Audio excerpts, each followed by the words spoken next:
Okay, we're working on a 2014 GMC Sierra, and this would be the same for the Chevy trucks, doing a transmission service. And these are annoying because a lot of times you can't get the pan off. You got these transcooler lines in the way. You got this exhaust in the way. They say you can go 100,000 miles, whatever. At least that's what the owner thought. Well, look at the color of that fluid. That needs to be changed more often. I have done a lot of transmission rebuilds in these. Between 100 and 115,000 miles is all they seem to last. So my advice to everybody is change your transmission fluid. Ignore what the factory says, do it more often, and your transmission will live way longer.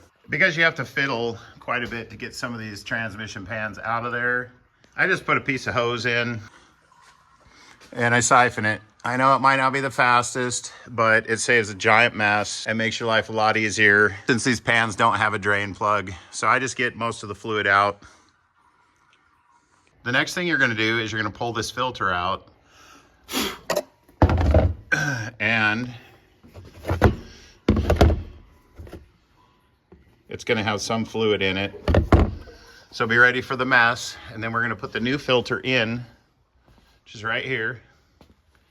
We upgraded to the kit that has the gasket, the permanent one.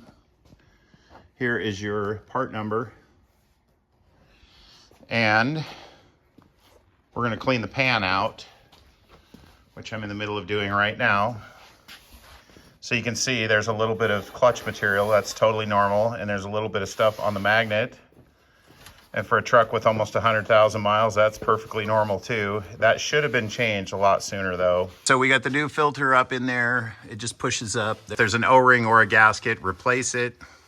It's not a gasket, it's like a metal flange with a rubber lip that seals to the filter. The exhaust does not allow you to get the pan in, and it has enough flexibility in it that if you take a strap and you strap the exhaust pipe down to the cross member, it doesn't have to come down that much, but it'll pull this cross pipe right here. It'll lower this just enough that you can get the pan out. But with two of us, if he hangs on that pipe right there and I put the pan in, we can do it without the strap. But if you're doing it by yourself, you got to have the strap. The other thing is don't put your gasket on first, because just the thickness of the gasket is going to make it so that you can't get that pan in there. So what I do is I put the pan gasket up in place. I don't have two hands. I'm doing this one-handed. But I'm going to set that just kind of up in there like that. And then I'm going to put the pan up in without the gasket in the way. And then I'll put the gasket on the pan and then I'll bolt it back on. He hung while I installed.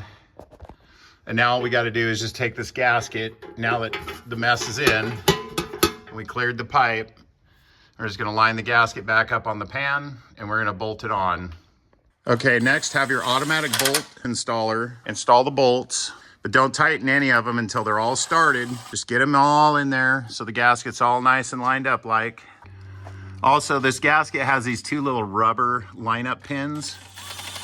It's part of the gasket. It's right there.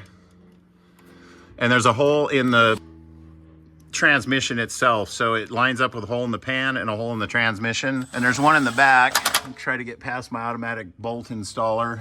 The back one's right here. So make sure you have those lined up so you don't smash them when you tighten the pan. And then the pan's gonna leak because they're gonna act like spacers. The pan is on. We always check all the bolts by hand. We just zip them in lightly with a gun and then go back around, hand tighten. Turns out we did not have to take this bracket or mess with these transmission cooler lines at all. And like I said, if you don't have a helper, this cross member right here is in the way. You cannot get the pan out unless you put a strap right there and strap the pipe down to the cross member. And you don't have to pull down very hard on it. I've seen guys pull it all the way to the cross member. That is not necessary. And it's definitely not good for your exhaust manifolds. You're gonna end up breaking something. So there's that. We're gonna lower it down. This one has a dipstick, so we can actually put fluid in it and check it like a normal transmission instead of these annoying ones that you have to fill from underneath. Since these have a dipstick, which this one fortunately does, it makes it so much easier. I don't know why they didn't just put a dipstick on all of them. Actually, I do, because they cheaped out and saved a few bucks per car. When you sell 1 million cars, that's millions of dollars. And they don't care how inconvenient it is to us. But here's your super long dipstick.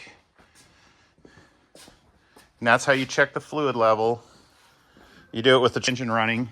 So don't overfill it, because getting the fluid back out is a pain in the neck, unless you have a pump and a really skinny tube to shove down that dipstick. It's warmed up. I have it running on level ground. And I am going to takes a minute for the fluid to run down the dipstick tube so you can get an accurate read. But let's see if we can see that on the camera. Yeah, that's just dipstick. It looks to me like it's right on the full mark. No, it's hard to see, but anyway, it took 7 quarts, just under 7 quarts. And that's with removing the pan and the filter. So hopefully that's helpful. Maybe put 6.5 or 6 in to start, and then check it and top it off.